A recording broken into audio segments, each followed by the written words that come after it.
a la hora de televisión de mayores consecuencias eternas. Algo en los tiernos brazos. Escrito está. Un programa para reencontrarse con los principios perfectos de Dios, para restaurar la salud, la educación, la espiritualidad y la familia. Escrito está. El programa que ilustra en el conocimiento de la Biblia y sus profecías. Escrito está. Es el programa que exalta al Cristo Redentor y la justa y eterna ley de aquel que la escribió con su propio dedo y declaró. Primero, no tendrás dioses ajenos delante de mí. Segundo, no te harás imagen, ni ninguna semejanza de lo que esté arriba en el cielo, ni abajo en la tierra, ni en las aguas debajo de la tierra. No te inclinarás a ellas, ni las honrarás, porque yo soy Jehová tu Dios, fuerte, celoso, que visito la maldad de los padres sobre los hijos hasta la tercera y cuarta generación de los que me aborrecen, y hago misericordia a millares, a los que me aman y guardan mis mandamientos. Tercero, no tomarás el nombre de Jehová tu Dios en vano, porque no dará por inocente Jehová al que tomare su nombre en vano. Cuarto, acuérdate del día sábado para santificarlo. 6 días trabajarás y harás toda tu obra, mas el séptimo día es sábado para Jehová tu Dios. No hagas en él obra alguna, tú, ni tu hijo, ni tu hija, ni tu siervo, ni tu criada, ni tu bestia, ni tu extranjero que está dentro de tus puertas. Porque en 6 días hizo Jehová los cielos y la tierra, el mar y todas las cosas que en ellos hay, y reposó en el séptimo día. Por tanto Jehová bendijo el día sábado y lo santificó. Quinto, honra a tu padre y a tu madre, para que tus días se alarguen en la tierra que Jehová tu Dios te da. Sexto, no matarás. Séptimo, no cometerás adulterio. Octavo, no hurtarás. Noveno, no hablarás contra tu prójimo falso testimonio. Décimo, no codiciarás la casa de tu prójimo, ni codiciarás la mujer de tu prójimo, ni su siervo, ni su criada, ni su buey, ni su asno, ni cosa alguna de tu prójimo. Amén. Bienvenidos. Siempre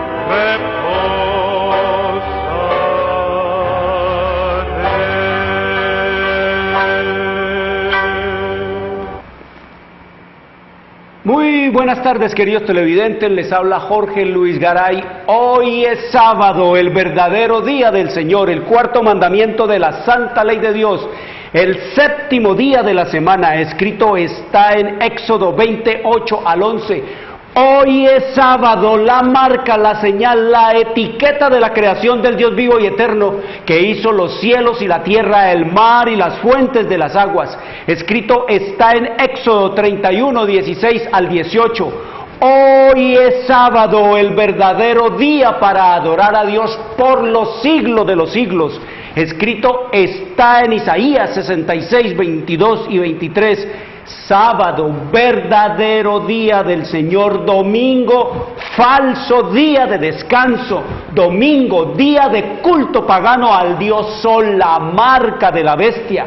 Domingo fue impuesto por el sistema romano papal en el año 321 después de Cristo y ratificado por la ley eclesiástica 28 del Tercer Concilio de Orleans, Francia, en el año 538 después de Cristo. Sábado, verdadero día del Señor. Escrito está en Isaías 58, 13 y 14. Si retrajeres del día sábado tu pie de hacer tu voluntad en mi día santo y lo llamares delicia, santo, glorioso de Jehová, y lo venerares. Hay que venerar el sábado, no imágenes, no muñecos, no muñecas, no ningún tipo de palo ni de lata, ni ningún tipo de santos, santas o vírgenes. Lo llamares delicia al sábado santo, glorioso de Jehová, y lo venerares, no andando en tus propios caminos, ni buscando tu voluntad, ni hablando tus propias palabras. Entonces te deleitarás en Jehová, y yo te haré subir sobre las alturas de la tierra, y te daré a comer la heredad de Jacob tu padre, porque la boca de Jehová lo ha hablado. Una bienvenida a nuestros amigos, y les recordamos que Escrito está es un programa para pensar, para decidir y para vivirlo. Escrito está, es un programa que no tiene ninguna afiliación religiosa o denominacional, ningún interés proselitista, político o comercial. Su único interés y propósito es el de motivar, avivar y despertar en los televidentes el deseo y la preocupación por la lectura de la Biblia, la palabra de Dios, en procura de recuperar las raíces naturales del hombre en Dios, conocer el plan de salvación en Cristo Jesús y prepararnos para su inminente segunda venida. Por lo tanto, todos nuestros materiales son totalmente gratis, sin ningún costo adicional. Queridos amigos, venimos hablando de temas trascendentales en la historia de este mundo, en el destino eterno de su alma, en el destino eterno de mi alma, en el destino eterno de nuestras almas, cosas que se oyen, cosas que se ven, profecías que se están cumpliendo a nuestro alrededor. Queridos amigos, son las cosas terribles que están ocurriendo en esta tierra y en este mundo. Queridos amigos, lo que ustedes ven, los problemas, los males en la tierra, las disputas, las guerras de religión, las cuestiones que tienen que ver con los derechos, con las libertades en esta tierra y en este mundo. Y ustedes oyen a alias Francisco hablando como dragón. La gente como no piensa, la gente como no lee la Biblia, entonces la gente no sabe lo que este hombre está diciendo, lo que este hombre está hablándole al mundo y cómo está soliviantando a la gente a que se ponga en la misma posición de él. Ustedes lo han oído, queridos amigos, hablando de respeto, dizque a la libertad religiosa, como decían nuestros viejos, un burro hablando de orejas. Eso es lo que nos dice el mundo. El Papa hablando dizque de respeto a la libertad de conciencia, a la libertad de expresión, dizque hablando de la libertad de cultos, dizque hablando de las libertades, queridos amigos, cuando él ha sido el sistema romano papal el enemigo número uno de las libertades, el enemigo número uno de los derechos de la humanidad, el gran violentador de los derechos humanos en esta tierra. No hay un poder ni político, ni religioso, ni diabólico en esta tierra que supere al sistema romano papal en violentar las libertades. Él es enemigo, el sistema romano papal ha sido, es y será enemigo de los derechos fundamentales de la humanidad, de los hombres, de expresión, de conciencia, de religión, de cultos. Él es enemigo del derecho de adorar a Dios según el dictado del corazón y la conciencia, queridos amigos. Eso es lo que él dice. Por eso es que ustedes lo han oído y lo escuchan lo que él dice. Él dijo que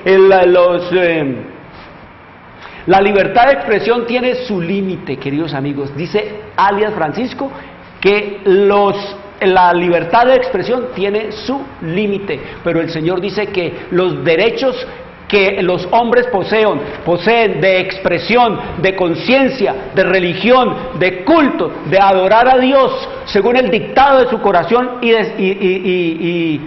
su conciencia, son derechos ilimitados. No existen leyes ni ley contra esos derechos, queridos amigos. Dios nos creó a nosotros y nos dio facultades semejantes a las de Él, las facultades de hacer y de decidir por nosotros mismos, queridos amigos. La libertad de expresión es ilimitada. Vayan a la Biblia, lean en el Evangelio, los Evangelios, cómo en los días de Jesús, por el derecho de expresión que tenía la gente, a Jesús le dijeron diablo, a Jesús le dijeron hijo de fornicación, a Jesús le dijeron blasfemo, a Jesús le dijeron demonio que tenía Belcebú, a Jesús le dijeron de todo lo que le dijeron, y él no tuvo ningún reparo ni de pegarle una trompada a nadie por decirle diablo, que era como decirle la palabra y la expresión y la ofensa más grande a Jesús, decirle diablo a Cristo, queridos amigos,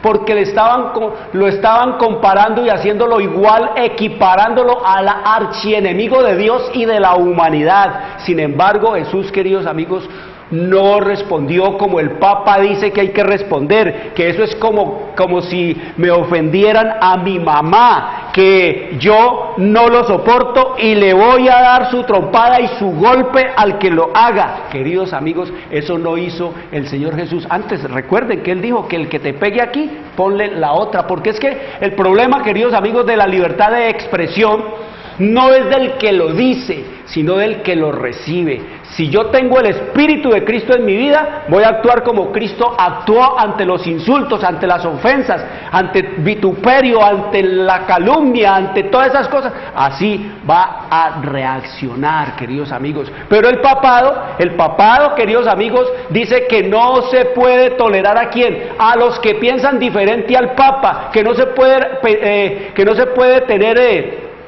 respeto a los que no creen en lo que cree o impuso el sistema romano papal. El sistema romano papal enseña, queridos amigos, que ha enseñado y sigue enseñando y enseñará. Ese es el conflicto entre Cristo y Satanás, es por eso, esos derechos, libertad de conciencia, libertad de culto, libertad de religión, libertad de expresión, esa es la base del conflicto entre Cristo y Satanás, queridos amigos. La cuestión de expresión, la cuestión de las libertades de expresión y de culto y de religión no es cuestión de emociones, ni de sentimientos, ni de partidos, ni de orgullo espiritual, ni tampoco de espíritu nacionalista, queridos amigos. Es una cuestión del Espíritu Santo, es una cuestión del alma. Según el Dios en quien yo crea, así mismo yo me comportaré y así mismo yo viviré, queridos amigos.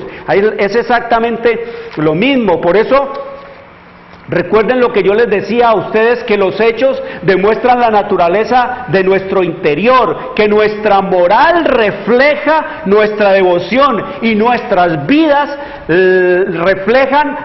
revelan la clase de Dios que tenemos y la religión que Él lidera, queridos amigos. ¿Qué demuestra todo eso, queridos amigos? Demuestra que la religión que actúa de tal manera para usar el poder civil como lo usó el sistema y lo usa y lo usará el sistema romano papal, para matar, para derribar, para encarcelar, para quemar a los otros, queridos amigos, eso demuestra de que el Dios que lidera esa religión no es el Dios vivo y eterno que respeta los derechos ilimitadamente de los otros. Recuerden a Jesús, cómo lo ofendieron, y Jesús callado, no ofendió, no le dijo maldito, te voy a quemar, te vas a ir al infierno.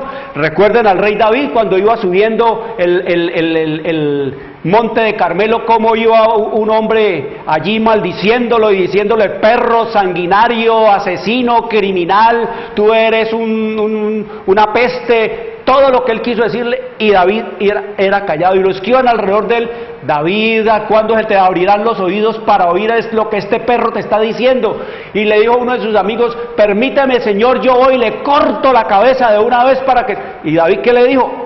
Déjenlo que maldiga, a lo mejor el Señor lo ha mandado a maldecir, lo ha mandado a decir todas estas cosas, queridos amigos, y después el Señor hace, porque era el rey, al rey no se le podía maldecir, al rey no se le podía decir estas cosas. El Señor es el que maneja todas las cosas. Miren,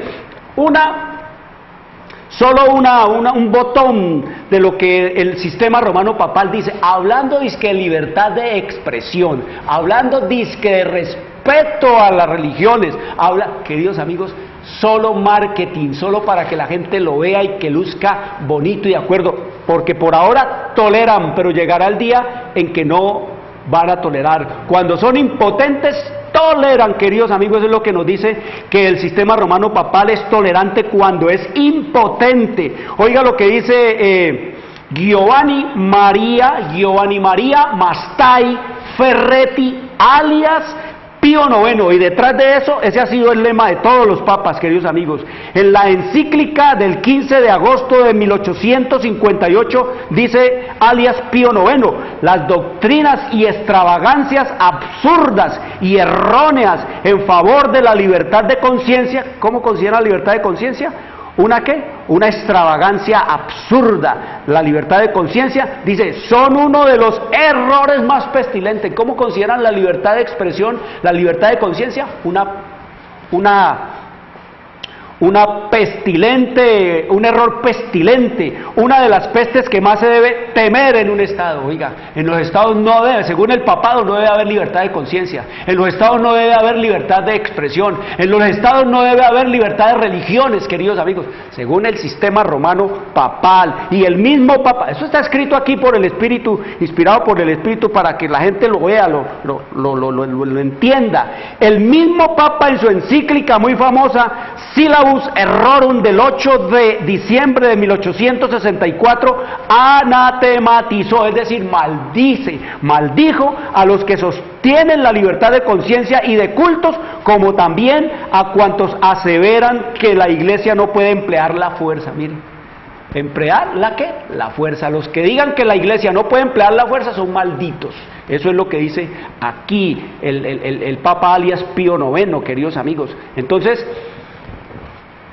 los hechos demuestran ¿qué? Los hechos demuestran la naturaleza de nuestro interior, nuestra moral refleja nuestra devoción y nuestras vidas, la clase de Dios que tenemos y la religión que Él lidera, queridos amigos. Así que eso es para pensar, ¿para dónde vamos, queridos amigos? Cuando el sistema romano papal vuelva a tener otra vez el poder civil en una mano y el poder religioso en la otra, lo usará para lo mismo que lo ha usado siempre, para perseguir, para matar, para quemar, para ahorcar, para liquidar, para aniquilar, para destruir, queridos amigos, porque el Señor nos dice que ese poder es un poder que viene ¿por quién? Por el poder de Satanás. No se olviden la Inquisición. ¿Qué fue? La Inquisición fue un poder que se levantó para prohibir el derecho a pensar distinto a lo que el Papa decía. La Inquisición, que mató más de 100 millones de personas, se levantó para matar a todo aquel que creía en Dios según el dictado de su corazón y su conciencia y según lo que escrito está. Era prohibido leer la Biblia, era prohibido creer y hacer lo que decía la Biblia. Para allá vamos, queridos amigos. Por eso estamos estudiando temas trascendentales y terribles. Hoy vamos a hablar sobre los profetas. Sobre los profetas de Dios, cómo el nombre de los profetas, queridos amigos, era dado por el Espíritu Santo. El Espíritu Santo era el que inspiraba al papá, a la mamá de ese niño que iban a nacer, con un nombre especial, con un nombre que tenía un significado, que denotaba y que tenía que ver con la clase de trabajo que ese profeta que el Señor estaba levantando allí iba a llevar a cabo. Eso es lo que nos dice la Biblia. No es como ahora que le ponen nombres de marcas de carros, marcas de cosas, el nombre de un artista famoso, el nombre de cualquier cosa. Ya le están poniendo los nombres a los hijos del equipo de fútbol, le ponen el nombre. No, queridos amigos, en la época del antiguo Israel los nombres se ponían por inspiración del Espíritu Santo, queridos amigos. Y cada persona y cada profeta en especial, los que el Señor levantaba, llevaban un nombre de acuerdo al trabajo que iban a hacer. Y eso es lo que vamos a mirar brava y rápidamente. Vamos a pedirle a nuestra productora Joana que nos ponga allí. El nombre de los profetas era dado por el Espíritu Santo de acuerdo a su trabajo. Por ejemplo, tenemos el caso de Noé. Noé significa descanso consolador, pregonero de justicia, como le llama ya el Señor en 2 de Pedro 2:5. Este Noé, queridos amigos, pues fue un pregonero, un proclamador, fue un publicador de la última advertencia para el pueblo antediluviano. ¿Y cómo le llamó? Descanso, porque con él descansó la tierra, queridos amigos. Con él se consoló la humanidad, con él se consoló la tierra de proclamar la destrucción de un mundo impenitente, de un mundo incrédulo, de un mundo rebelde contra Dios. Lo mismo que estamos viendo, estos de ahora estamos superando a los del tiempo de Noé. ¿Cómo se llamaba Noé? Descanso, eso quería significar su nombre. Después vino Enoc. Enoc quiere decir, la palabra Enoc quiere decir maestro. Enoc era un maestro de justicia, así que en Judas nos dice que él proclamó y predicó y enseñó en su tiempo todo lo que tenía que ver con la segunda venida de Cristo. Habló de la segunda venida ya en los primeros 2000 años de la creación. Enoc. Y tenemos entonces a Moisés. Moisés, un nombre y un hombre muy conocido y un hombre muy usado en las personas. Este Moisés, queridos amigos, quiere decir sacado de las aguas, pero quiero hacerle notar también, queridos amigos, que el nombre de Moisés no era un nombre hebreo, pero el Señor inspiró a la mamá adoptiva de él, la reina de Egipto, que fue la que lo rescató de allí de las aguas, le puso Moisés. Ella le puso Moisés, como escrito está allí en Éxodo capítulo 2, versículo 10, dice que cuando el niño creció, la reina lo trajo, la mamá que lo fue la que lo crió, lo trajo a la hija de Faraón, la cual lo prohijó y le puso por nombre Moisés, queridos amigos. Moisés diciendo, porque de las aguas lo saqué. Eso quería decir Moisés. Nosotros sabemos que Moisés quiere decir sacado de las aguas, pero esa palabra Moisés en la antigua lengua egipcia, el sufijo sex tenía el valor de engendrado por las aguas. En ese caso sería Moisés, el significado sería engendrado por las aguas o liberado por las aguas. Al mismo tiempo solía anteponerse a esas aguas la fuente de origen o de creación. Moisés significa inicialmente entonces entregado. Moisés quiere decir entregado por las aguas. Nosotros lo conocemos como el sacado de las aguas, pero también significa sacador o el que saca, y en realidad ese fue el trabajo que él cumplió, un trabajo de sacar a todo un pueblo, que ustedes saben que aguas significa gente, significa pueblo, como escrito está en Apocalipsis 17:15, ahí nos dice que agua significa pueblo, gente. Este Moisés fue un sacador de gente, fue el que sacó al pueblo de Israel de Egipto. Vamos a mirar los próximos profetas que vienen allí. Así que el número 4 vemos a Isaías. Este Isaías, queridos amigos, significa salvación de Jehová. Eso significa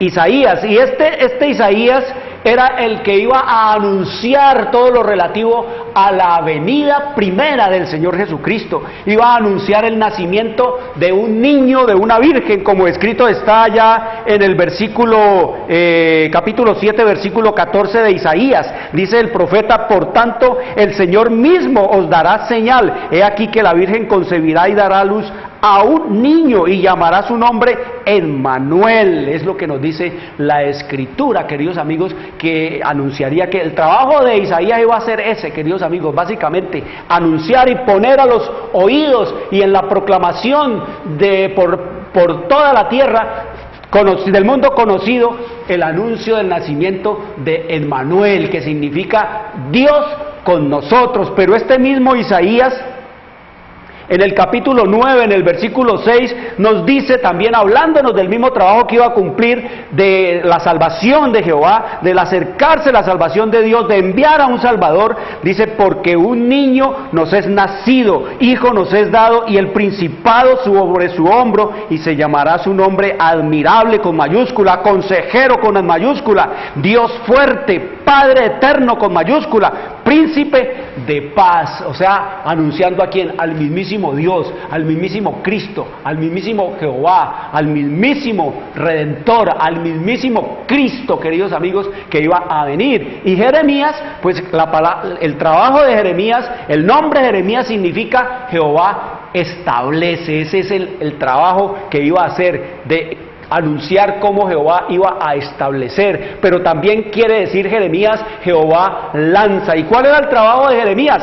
El trabajo de Jeremías era anunciarle al pueblo, queridos amigos, que por su apostasía iba a ser sacado de su tierra, iba a ser lanzado, iba a ser, queridos amigos, despojado de su tierra, iba a ser llevado de su tierra. Ese era el trabajo de Jeremías, hablarle a la gente de eso, de que Jehová lanza, saca de aquí. Y Ezequiel nos habla el significado de Ezequiel es Dios es fuerte, o también quiere decir a quien Dios fortalecerá, o fortalecerse ante la apostasía, como nos dice allá el libro de Ezequiel en el capítulo 8, era tener fortaleza, tener aguante ante un pueblo que a pesar de la luz y el conocimiento de Dios iba a estar en apostasía, como dice allá en el capítulo 8, versículo 14 en adelante, la apostasía que había.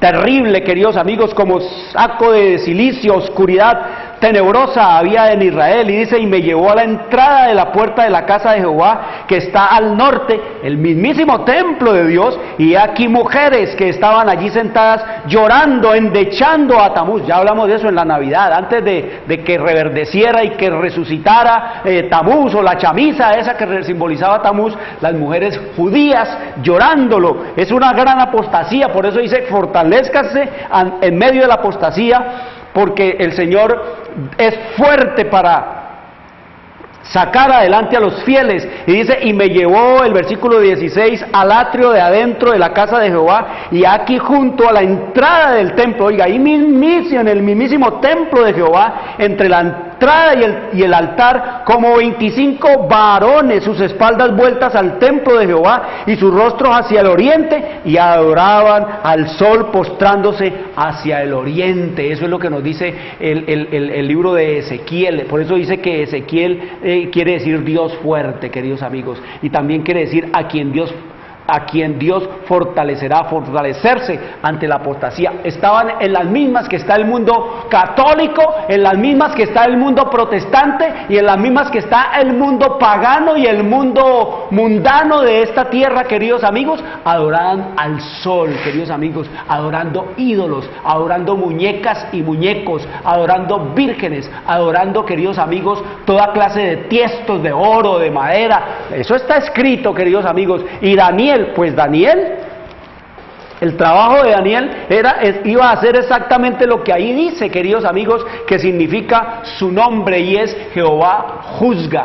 Dios es el juez. Eso quiere decir Daniel. Daniel quiere decir Dios juzga, o Dios es el juez, y de eso era el trabajo de Daniel. El trabajo de Daniel era hablar de lo que iba a hacer el juicio, no solamente de las naciones, como escrito está en el capítulo 7 del libro de Daniel, sino que también iba a tener que ver con el juicio que iba a hacer Dios y que está haciendo el Señor a cada persona en esta tierra y en este mundo, según lo que haya hecho en su cuerpo, queridos amigos. Como escrito está allí en el capítulo 7 de Daniel, en el versículo 9 y 10, dice: Daniel, en la visión que Dios le dio, estuve mirando hasta que fueron puestos tronos, y se sentó un anciano de días, cuyo vestido era blanco, Dios Padre, como la nieve, y el pelo de su cabeza como lana limpia. No quiere decir esto que esté viejito, que esté caquétito, que ya esté nuestro Dios,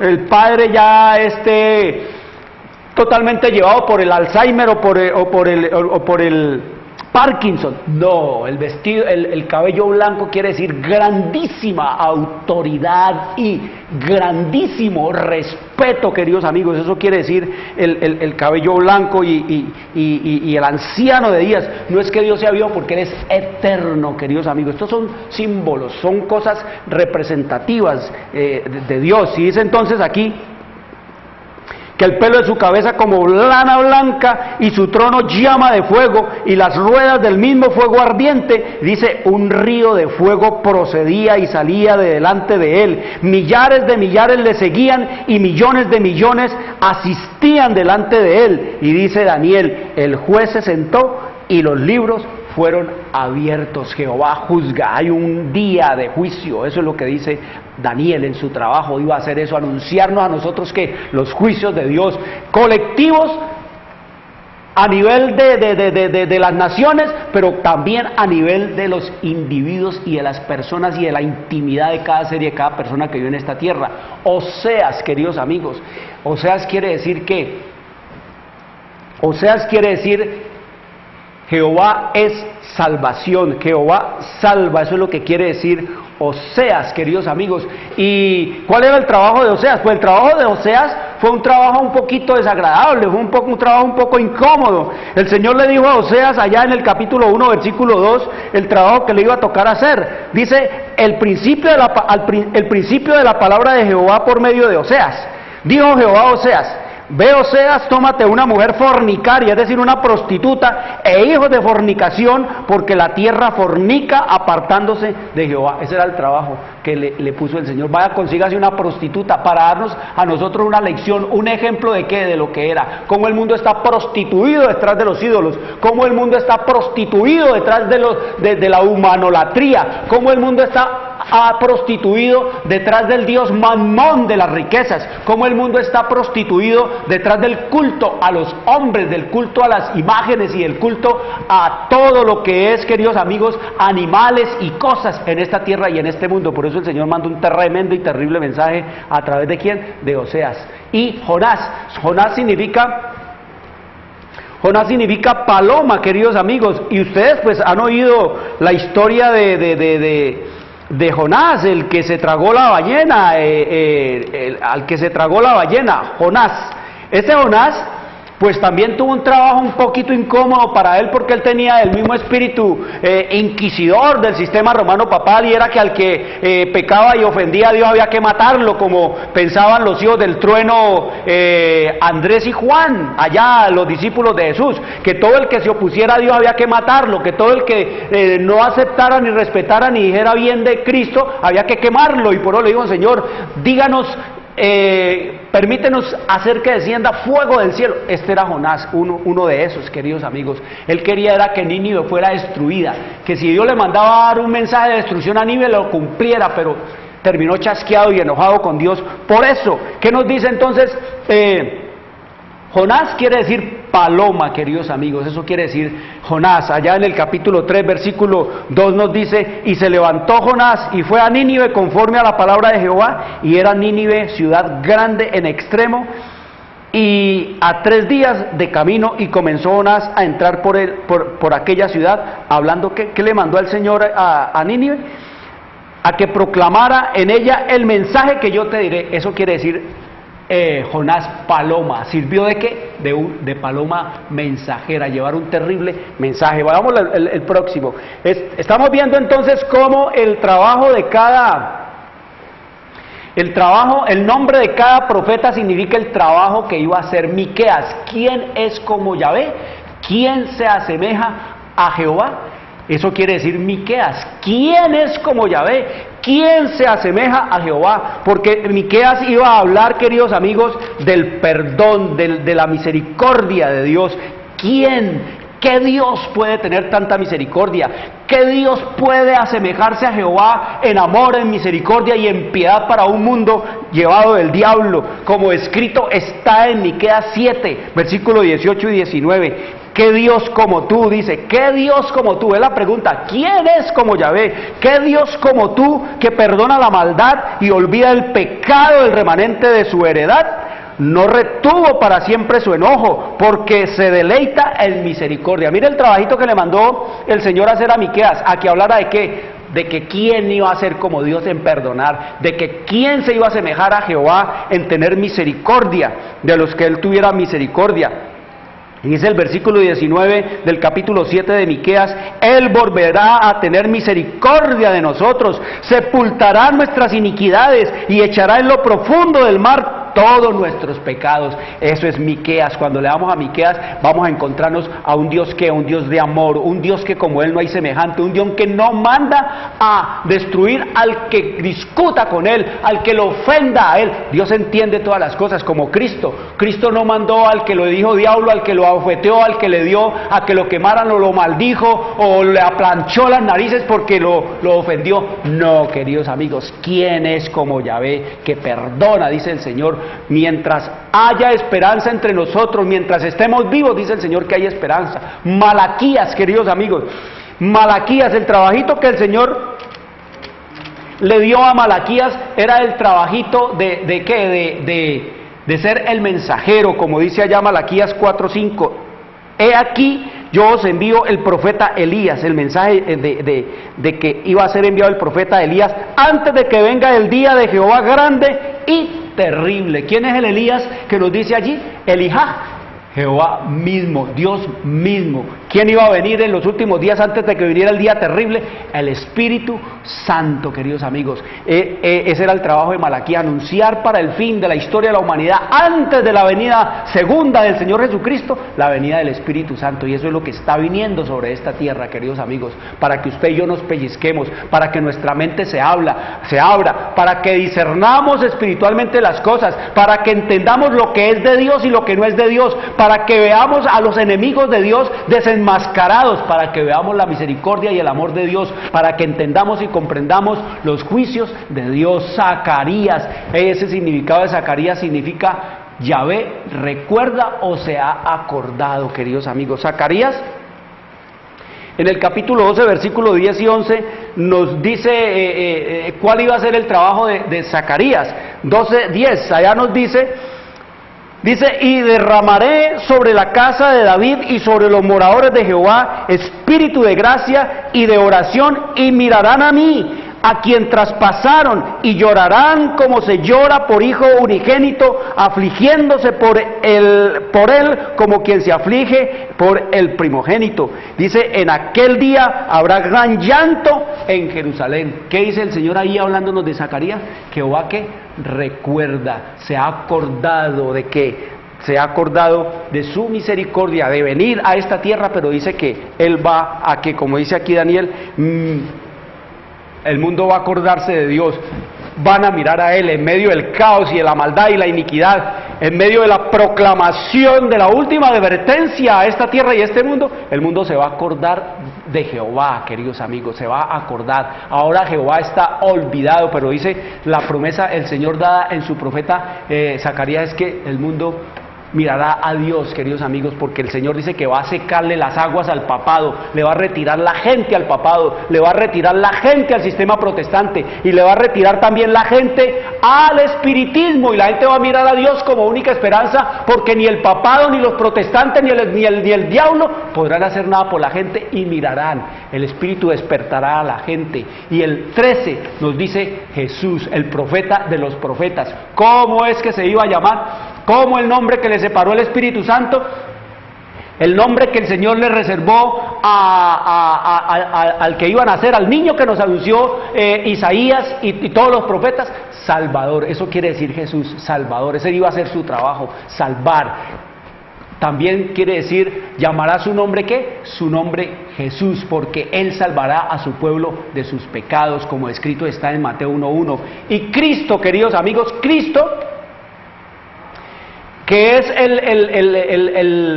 el nombre que se le da también a Cristo, Jesús Cristo o Jesucristo, son los dos, el Salvador Mesías o el Mesías Salvador, quiere decir, Cristo quiere decir Mesías o el ungido o el enviado por Dios. Eso es lo que nos dice la Escritura, queridos amigos. Jesús el Cristo, el Salvador, no hay más nada que decir de Él. Sería nuestro ¿qué? Nuestro Redentor, nuestro Salvador. Irrepresentado por mortales en esta tierra y en este mundo. A Jesús no lo representa sino Él, a Jesús no lo representa sino Dios, a Jesús no lo representa sino el Padre o el Hijo, y en este caso, cuando Cristo se fue, fue el Espíritu.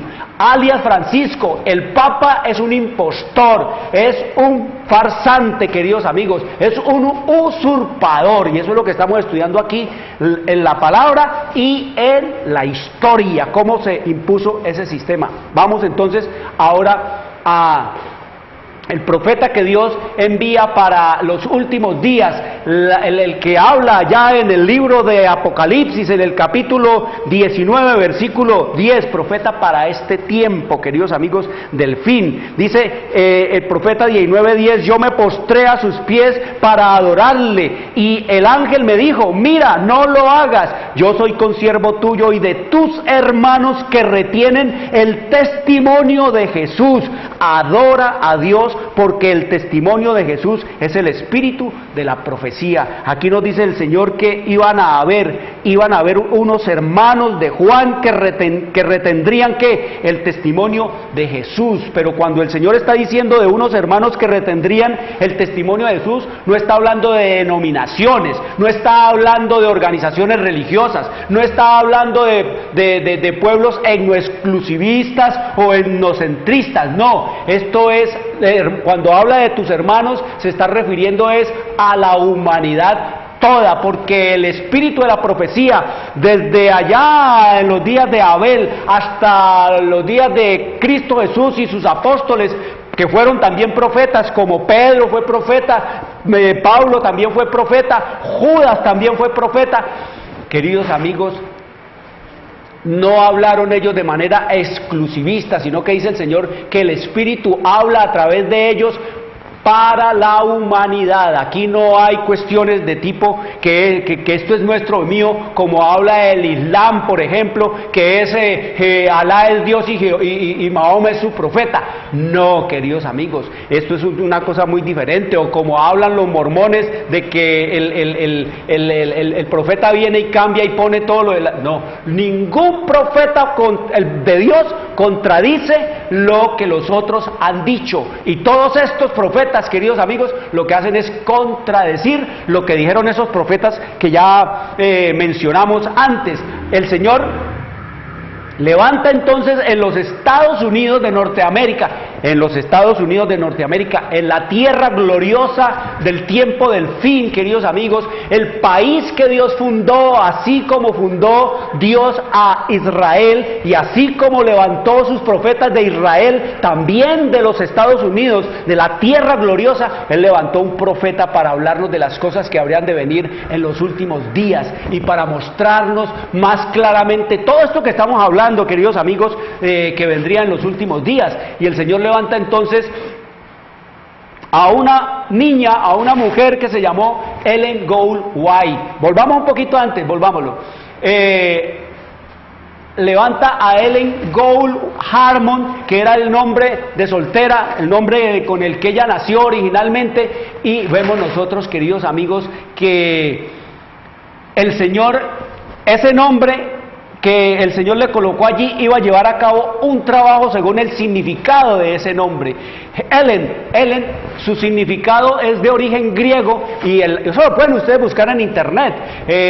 La palabra Ellen quiere decir bella como la aurora, queridos amigos, como escrito está en Proverbios 4:18. Dice que la visión, la vida del justo es como la aurora que va en aumento hasta que el día es perfecto, o sea, va agrandando la luz.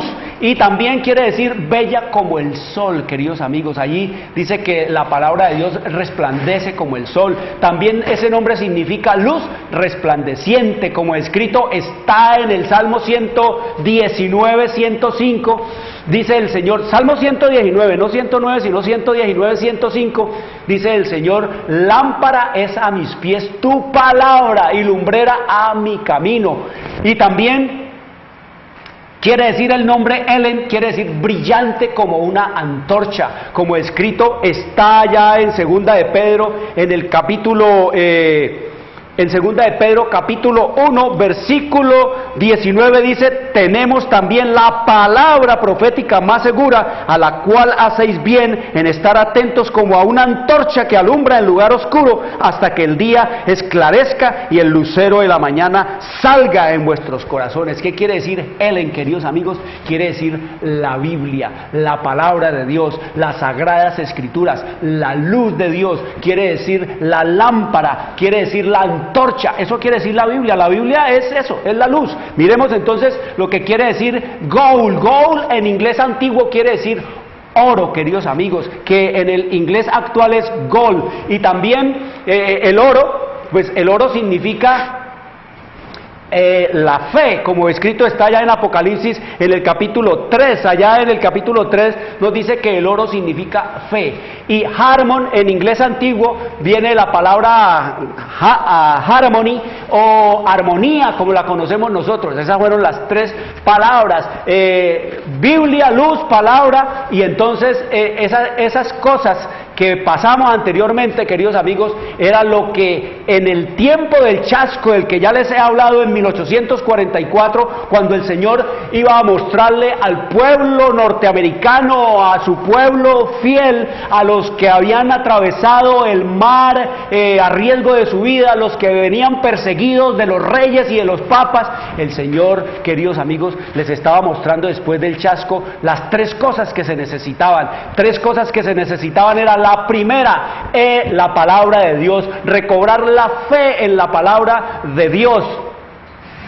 El significado de estas tres palabras está basado en todo lo que era el ministerio profético para perfeccionar el carácter a través de la obra del Espíritu Santo en la obediencia a la voluntad de Dios. Las tres cosas entonces que necesitaban después del chasco era una confianza en la palabra de Dios que no se tenía. Los protestantes, queridos amigos, que habían sido levantados en los días de Martín Lutero, no creían en la segunda venida de Cristo. Por eso se le conoció al movimiento adventista, que no tiene nada que ver, no tenía nada que ver en ese momento con los adventistas del séptimo día, era una cosa bien distinta.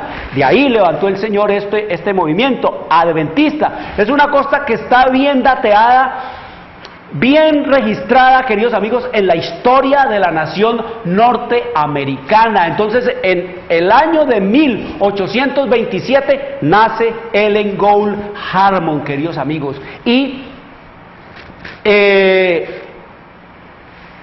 el Señor iba a dar a través de ella todo el conocimiento y toda la luz para que ese pueblo permaneciera, que se devolviera su confianza en la palabra de Dios, volver los ojos de los hombres no a los dichos, no a los concilios, no a las encíclicas ni a las bulas de los papas, sino a la palabra de Dios, queridos amigos. Ese fue el nombre de soltera de ella. Tres cosas entonces ya dijimos de soltera: la palabra de Dios, necesitaban la fe, el oro, la fe en la palabra de Dios, y necesitaban la armonía, permanecer juntos, acercarse a la palabra, ponerse en común acuerdo. Ya después ella se casó, y su nombre de casada vino a ser Ellen Gould White, porque ustedes saben que en los Estados Unidos las esposas pierden sus apellidos y adoptan el de sus esposos. Ellen Gould White, ese white, ustedes saben que quiere decir que blanco, y entonces ahora es la palabra de Dios, ahora es el oro de la fe, ahora es, queridos amigos, el blanco del vestido. El significado de estas tres palabras, allí en ese significado está basado todo el ministerio profético para perfeccionar el carácter nuestro ahora a través de la obra del Espíritu Santo en la obediencia a la voluntad de Dios revelada a través del Espíritu de la profecía, que de eso es que vamos a hablar, queridos amigos, todo el año 2015, porque se están cumpliendo exactamente 100 años de la muerte de Ellen Gould White, y sus profecías se están cumpliendo puntual y matemáticamente, queridos amigos, como hemos venido estudiando. Y de eso vamos a hablar, de las cosas terribles que se han cumplido, que se están cumpliendo, y las que restan por cumplirse. ¿Cómo probar un verdadero profeta si es de Dios? Vamos al siguiente entonces.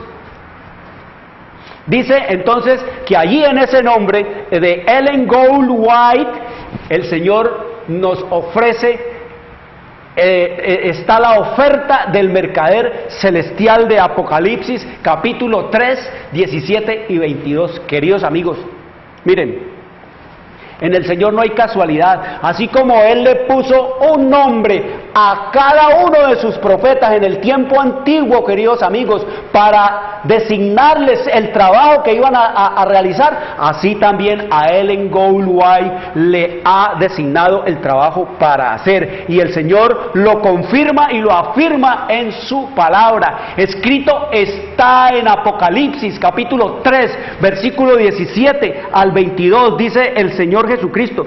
Aquí está hablando el Señor Jesucristo, dice el versículo 17: Porque tú dices, yo soy rico y me he enriquecido y no tengo necesidad de nada, de ninguna cosa, y no sabes que tú eres un desventurado, miserable, pobre, ciego y desnudo. Esos somos nosotros, queridos amigos. Y el Señor nos dice que yo te aconsejo que de mí compres, dice el Señor. Yo te aconsejo que de mí compres, dice el Señor Jesús. Y como dice, gratis, cómprelo gratis. No vayan a comprar con siembras, no vayan a comprar con pactar, no vayan a traer con empeñar las cosas, con hipotecar la casa, con pedir préstamos a bancos. No, el Señor dice que es gratis. A Él se le compra, es gratis. Y vamos a ver cómo es que el Señor dice que se le compran todas las cosas gratis, como escrito está ya en el libro de Isaías, en el capítulo 55, versículo 1. El Señor nos dice allí: a todos los sedientos, venid a las aguas, y a los que no tienen dinero, venid y comprad y comed vino y leche sin precio y sin dinero. Que en el Señor la salvación es gratis, queridos amigos. El Señor dice que es obediencia y fe en Cristo. Ese es el precio de la salvación en esta tierra y en este mundo. Así que nos sigue diciendo el Señor allí que somos ¿qué? Creyendo que se puede comprar, que se puede chantajear, que se puede sobornar a Dios con cosas, con cachivaches, con oro, con plata, con millones, con sacrificios, con penitencias, con agüitas benditas y con cositas de estas y con recitos. No, queridos amigos, es gratis, dice el Señor. Dice: por tanto yo te aconsejo que de mí compres gratis oro refinado en fuego. Vamos allá al siguiente: oro refinado en fuego para que seas rico, dice el Señor. Oro, ¿qué significa el oro? Pues ya lo dijimos, el gold significa oro, que quiere decir, queridos amigos, la fe probada en la dificultad. Eso quiere decir el oro, queridos amigos. Es decir, la fe en Dios, la fe en Cristo, la fe en su palabra. Eso quiere decir, queridos amigos, el oro, que el Señor nos dice que compremos de Él. ¿Qué? Oro. Mire, las mismas tres cosas que significan el nombre de Ellen Gold White o Elena G. de White, que es traducido ya al español. Nos dice el Señor aquí: compremos ¿qué? Oro refinado en fuego para que seas rico, y vestiduras blancas para vestirte y que no se descubra la vergüenza de tu desnudez. ¿Qué es la vestidura blancas? Las acciones nuestras, queridos amigos, como escrito está ya en el libro de Apocalipsis, en el capítulo 19, nos dice en el versículo 8: y a ella, a los fieles, a la Virgen de Dios, fiel a Dios, se le ha concedido que se vista de lino fino, es decir, blanco, limpio y resplandeciente, porque el lino fino es las acciones justas de los santos. Obediencia. ¿Cómo se obtienen vestiduras? ¿Qué quiere decir vestidura? Quiere decir código de moral, quiere decir justicia de Cristo, quiere decir obediencia a la ley de Dios. Eso es lo que nos falta, queridos amigos. Nos falta fe, nos falta obediencia. ¿Y qué más nos dice? Unge tus ojos ¿con qué? Con colirio para que veas. ¿Qué es el colirio, queridos amigos? Pues el colirio para ver nosotros, para conocer nosotros el engaño, la mentira, el error, para conocer, queridos amigos, las trampas del diablo. ¿Qué necesitamos? Necesitamos la palabra de Dios. Necesitamos que las escamas, necesitamos que las telarañas que tenemos en nuestros ojos y en nuestra mente y en nuestro corazón, por las tradiciones y por los mandamientos de los hombres, por los engaños del sistema romano papal, por las mentiras del protestantismo y por las infernales prácticas del espiritismo, no sean quitadas ¿con qué? Con la Biblia, con la palabra de Dios. Unge, vaya, mire, vaya, échese el colirio en los ojos de la palabra de Dios para que veamos. Eso es lo que significa Ellen Gold White, queridos amigos. Necesitamos entonces el oro, el gold, necesitamos, queridos amigos, las vestiduras, el blancas, el white, necesitamos, queridos amigos, el colirio, la lámpara resplandeciente de la palabra de Dios para ver, entender y comprender las cosas de Dios. Y de todo eso, para eso levantó el Señor a Elena G. de White, queridos amigos. Y todo lo que el Señor habló y reveló a través de ella es sencillamente ¿para qué? Para equiparnos en estas tres cosas, queridos amigos, que podamos mantenernos en fe y podamos queridos amigos, podamos en las dificultades mantener fieles al Señor y podamos, ¿qué más, queridos amigos? Podamos volver a la palabra de Dios. ¿Y qué más nos hace falta? Nos hace falta obediencia a los mandamientos de Dios. De eso vamos a hablar todo este año, de lo que el Señor ha revelado a través de ella. Hay más de 24.000, hay más de 50 libros, más de 24.375 páginas de libros en circulación, escritos por ella de manera providencial, queridos amigos. Ellen Gould White, 100 años de su muerte, y ella habla de todas las cosas que estarían ocurriendo y que han ocurrido y que se han cumplido y se están cumpliendo matemáticamente. Quiero decirles, queridos amigos, traigan los niños, traigan los jóvenes, abran la palabra de Dios, oren al Señor y pídanle sabiduría para entender todas estas cosas, porque la Biblia y el espíritu de la profecía se pueden entender. Quiero desearles una buena tarde. Les habló Jorge Luis Garay y nos veremos mañana, domingo, a las 2 de la tarde, Dios mediante. Les deseo una buena tarde. Dios les bendiga. Llegamos a la hora de televisión de mayores consecuencias eternas. algo en los tiernos brazos. Escrito está. Un programa para reencontrarse con los principios perfectos de Dios, para restaurar la salud, la educación, la espiritualidad y la familia. Escrito está. El programa que ilustra en el conocimiento de la Biblia y sus profecías. Escrito está. Es el programa que exalta al Cristo Redentor y la justa y eterna ley de aquel que la escribió con su propio dedo y declaró. Primero, no tendrás dioses ajenos delante de mí. Segundo, no te harás imagen, ni ninguna semejanza de lo que esté arriba en el cielo, ni abajo en la tierra, ni en las aguas debajo de la tierra. No te inclinarás a ellas, ni las honrarás, porque yo soy Jehová tu Dios, fuerte, celoso, que visito la maldad de los padres sobre los hijos hasta la tercera y cuarta generación de los que me aborrecen, y hago misericordia a millares, a los que me aman y guardan mis mandamientos. Tercero, no tomarás el nombre de Jehová tu Dios en vano, porque no dará por inocente Jehová al que tomare su nombre en vano.